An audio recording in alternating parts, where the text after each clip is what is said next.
In the early 1600s, a dark chapter of human history as millions of Africans were forcibly boarded onto slave ships, embarking on a journey that would change the course of their lives and the future of America. These ships were laden with human cargo, transported enslaved Africans to regions of the East Coast, of which would become the United States, particularly to the colonies of Virginia, Maryland, and the Southern Atlantic coast. This forced migration was not merely a transfer of people, but a tragic erasing of dreams, cultures, and futures.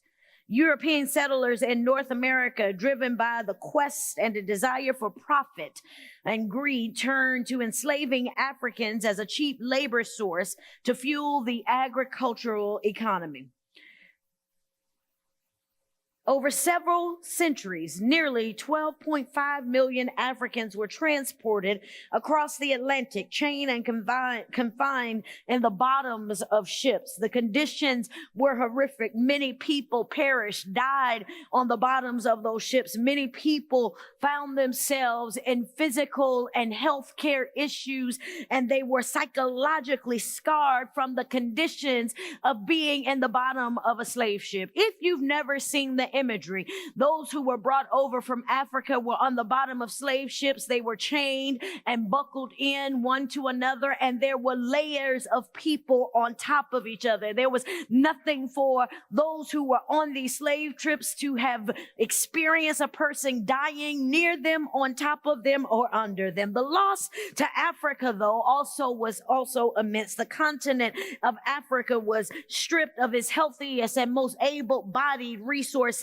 The continent of Africa was stripped of bright minds and bright futures when those who had the desire for greed and wealth stepped in. Enslaved Africans were primarily concentrated in the southern Atlantic coast, from the Chesapeake Bay of Maryland to South Georgia, where they toiled in fields cultivating tobacco, rice, and cotton. This labor was not only backbreaking, it was systematic dehumanization that treated individuals merely as property. The legal framework of slavery further entrenched this injustice. Children were born to enslaved women and inherited their mother status, perpetuating a cycle of bondage and slavery that seemed to be never ending. However, there was a tidal wave. There was a shift beginning to happen. It was around the time of the American Revolution. The reality is, what we're hearing now, this is not the first time that birthright citizenship came up. It was around the time of the Revolution that the debates about liberty and human rights intensified, and there were laws that were granted in that era that provided and granted birthright citizenship to the children of enslaved women, marking a significant step towards emancipation, but not full emancipation. The struggle against slavery was far from over. By the mid-19th century, our nation was deeply divided over the morality of slavery. The church, what I'm saying here is that the reason that this country was divided around enslaving people, because someone began to think maybe slavery was a sin. There were Christians who began to question, is this the moral law of God? Why would they question this? The moral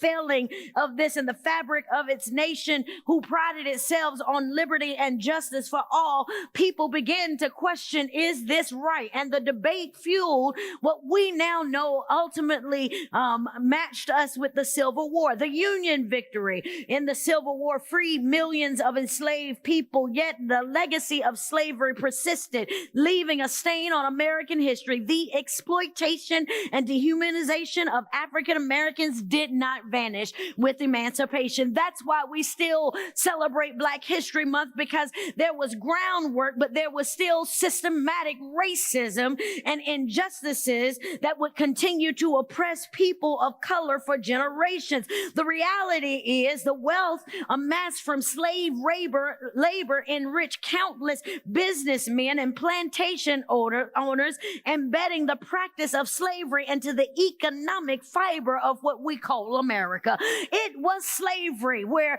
we were brought over on slave ships, not by our enemies, but by our brothers. It was slavery that brought over Africans, not by those who didn't claim to be children of God, but by those who use the Bible and those who use the sacred text to rationalize their greed and their stealing of dreams of countless of the Africans who hope for a better life for themselves and their families. It was by the hand of our brothers that we were brought on slave ships, shackled to make money for someone else. And so these slaves were brought from Africa to a land called America. And just like it was the brothers of Christ who sold people into slavery, we come to a story of another man, a man by the name of Joseph. Joseph, the one who, like many enslaved people, was a dreamer, but was thwarted by the desire for greed, malice, and hatred. The story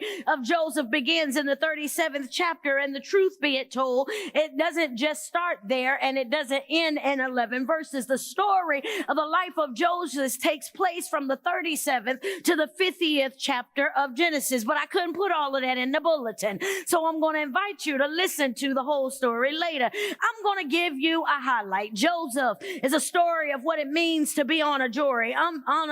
Unbeknown to Joseph, in order for him to get to the destination that God had for him, but Joseph had to do something that many of us are going to have to do, and that is buckle up. I can imagine Joseph heard from God. I can imagine in order for Joseph to do this journey that he heard the voice of God say, buckle up, Buttercup. What do you mean, buckle up, Buttercup? When we hear the phrase buckle up, Buttercup, it's an expression often used to tell someone to prepare for something challenging or difficult. When we hear the term buckle up, Buttercup, it means to get ready for something that is a tough situation. But the reality is the Buttercup part of buckle up is when someone is teasing you with a term of an endearment.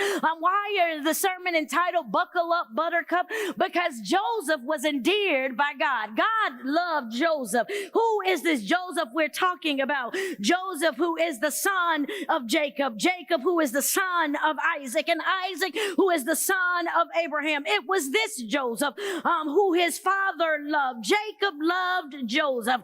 He gave him a robe that we know it was a symbolism of his favoritism. This special treatment already started with his brothers having some jealousy and setting the stage for the reason that Joseph would have to buckle up. Joseph has a dream in the 37th chapter of Genesis. And in his first dream, he sees himself and his brothers binding sheaves of grain in a field. It is in these sheaves that rise above the other, signifying in Joseph's life there's a future of prominence. In another dream, he envisions the sun, moon, and 11 stars bowing down to him.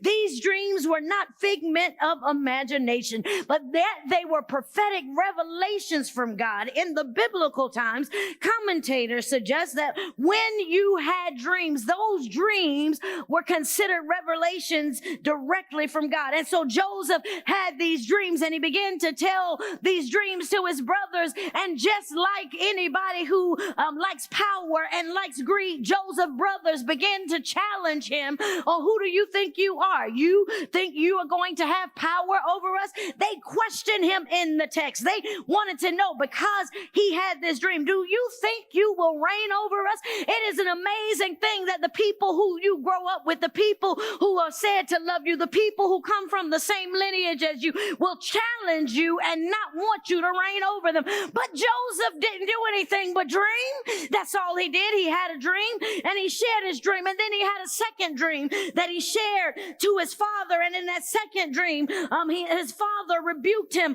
But the difference between his father and his fathers rebuked him, but kept that dream to the forefront of his mind. Joseph was sold into slavery. It was after the 37th chapter and the first 11 verses that when Joseph's brothers decided to hate him, when they decided that they were jealous of him, when they decided that he wouldn't rule over them, they would sell him into slavery. They got rid of him. But what they couldn't get rid of was his gifts. What they couldn't get rid of was the dreams that God had given Joseph. Buckle up, Buttercup. I can imagine Joseph is trying to figure this thing out, because what you understand about the story of Joseph, while it happened from the 37th to the 50th chapter, let me bring you some context. Joseph was only 17 years old when God began to reveal his gifts to him. Joseph was 17 and he didn't come into fulfillment of his gifts and talents and where God had him until he was 30. Joseph was in slavery and in prison for 13 years. It took Joseph 22 years. Buckle up, Buttercup. What you may be going through, you won't get there overnight, but buckle up, because there's someone that is going through with you. Joseph, he gets sold into slavery. In just the 12th verse, his brothers put him over here. And I can imagine, I'm thinking Joseph is now in slavery. Joseph is experiencing systematic racism. Joseph is experiencing systematic oppression. Joseph is experiencing what it means not to have. How is that possible? Because the reality is that Joseph, what we know about him, he is a part of the lineage of the promise group. What do you mean the promise group? It is because the commentators think that because God gave Joseph the dream, he was the one that the promise was to come through. Oh, this is going to bless somebody soon. And so Joseph is there knowing and has the promise of lineage is in his life, but he's shackled up. It don't look like he has a promise. What do you mean that the promised lineage of God is coming through Joseph? He's in prison. Has no hope. But he has a dream. He's shackled, but he's got a future. He's destroyed, but he's still got a family. And so the story continues. Now, I told you to walk with me because I couldn't put all the text in the bulletin.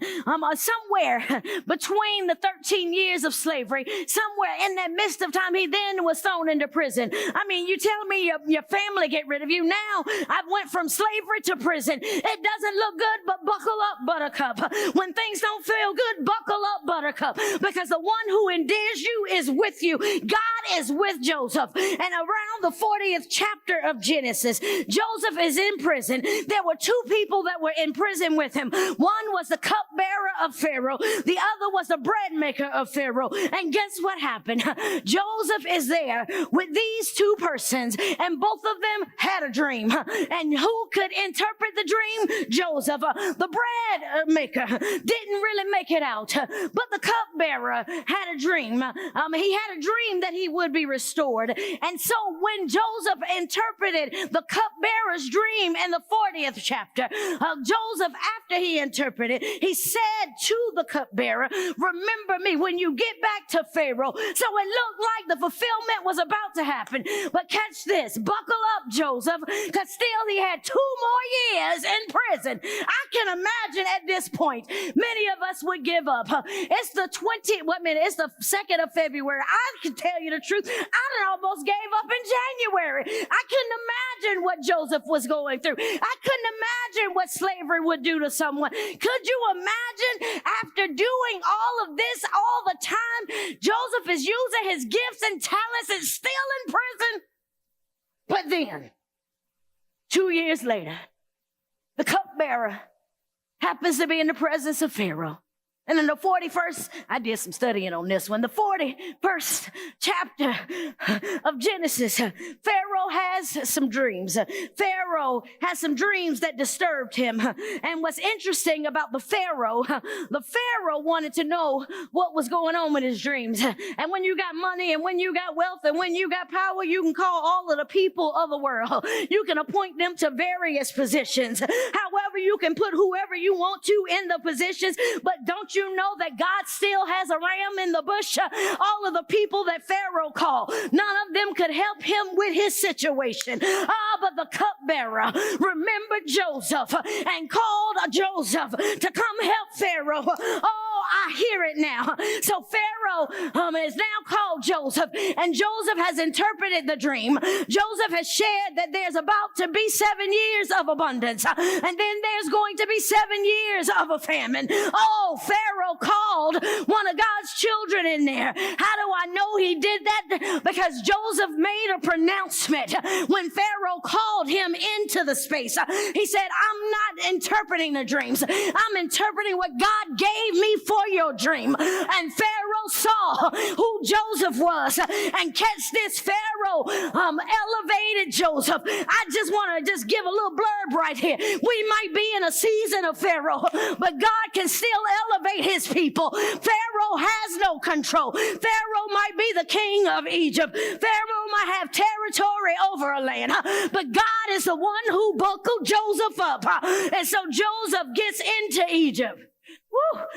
Joseph gets to Egypt. Check this. And when he gets to Egypt, Pharaoh sees the gifts of Joseph. And when he sees the gifts of Joseph, he gives him a ring. He gives him clothes. He dresses him. He gives him the best of rides. He tells Joseph, I'm still Pharaoh. And at the end of the day, when Pharaoh gives Joseph everything, he gives him a wife. And Joseph has children. Oh, the promise of God will still work. No matter what the journey you go through, the promise of God will still see its final fulfillment. And so Joseph is now living in a situation where he is now in control of the bread of Egypt. And Joseph is now in charge. But Joseph, the whole time of the 13 years he was in this situation, Joseph could have came out and said, I lost everything, so I'm going to take it for myself. Many of us, when we go through a season of wilderness and God delivers us, we try to hold on to everything that God gives us when we get out of the wilderness. But what Joseph does, Joseph knows who God is. He remembers the dream, and he takes the abundance of the grain and of the things that God has given him, and he begins to store away the abundance. And because he stores away the abundance, when the famine comes, Joseph is in position to bless those that have not. Oh, catch this. When they're in a season of famine, when the government takes away things, when the government is lacking and needs to look at Medicare, when the government is pushing back on things, Joseph is in a position. God's children will be in a position in a famine. Joseph had a dream. His brothers sold him into slavery. His father rebuked him. It goes 13 years. But the good thing about when we understand that God said, buckle up, Buttercup. When God says, buckle up, I gave you the dream and I'll give you the fulfillment. Because at the end of the story of Joseph, in the 50th chapter, as you go through the whole text, what you realize, it was the famine that brought those who were against Joseph back to Joseph. It was those in the famine who needed something from the very one who they stole from. It was them who had to go to Joseph in Egypt and share their stories. It was them who needed food from the brother who they were jealous of. It was them who needed the supplies from the one they sold. God will fulfill his promises. But how does that apply to us today? Mike said it. We hear the story.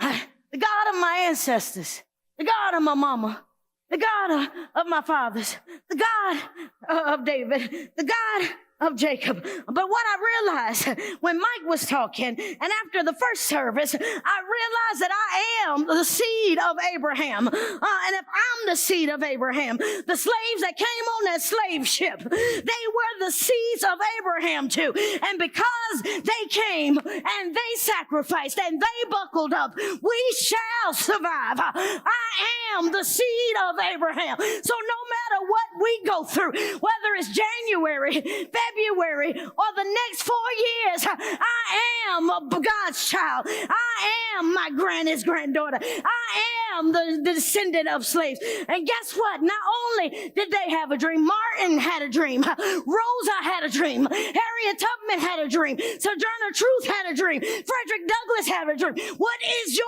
dream?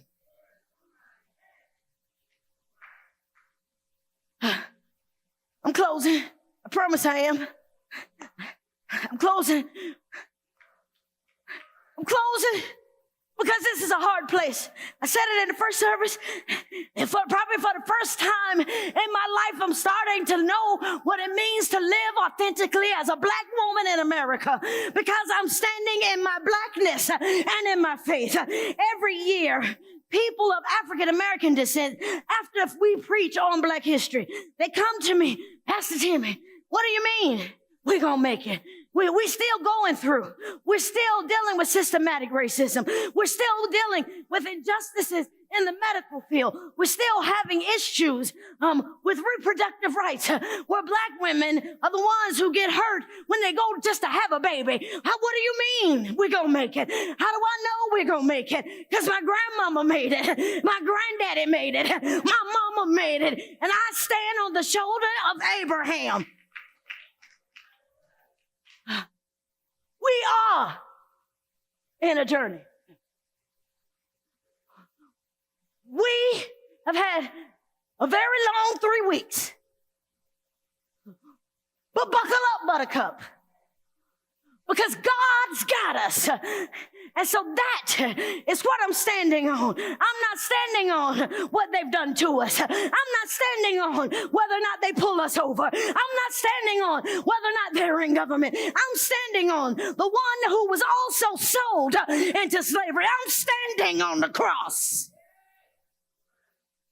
All right, praise team, I told you I'm coming, I'm closing up. I'm standing on the fact that there is one who died for sin. One who died so when Pharaoh throws his attacks, our salvation isn't in, we call it in my community, my salvation ain't in the man. My salvation is in the one who was beaten, bruised, and died. My salvation is the one who got on a cross, hung, bled, and died, but got up with all power in his hands. My salvation is what's buckling me up for the next years.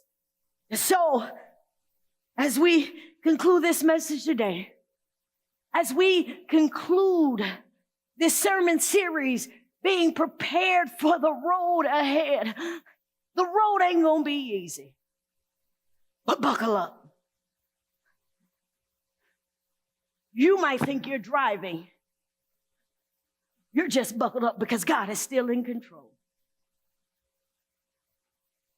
My prayer is that we see ourselves the way God sees us. What if Joseph had stopped using his gifts and talents? What if he saw his wilderness as his final destination? But because Joseph knew who God was, not only did he go into fulfillment, watch this, but he forgave those who put him in the situation. As we go into communion today and we look at this table, the forgiveness of sins isn't just for our forgiveness, but it's also for us to have the ability to forgive those who trespassed against us. Yet though they slay me, we will survive. Amen. 1,000 generations falling down in worship to sing the song of ages to the Lamb. And all who've gone before us and all who will believe the song of ages to the Lamb. Your name is the highest, your name is the greatest, your name stand above all thrones and dominions, all powers and positions. Your name stands above all, and the angels cry.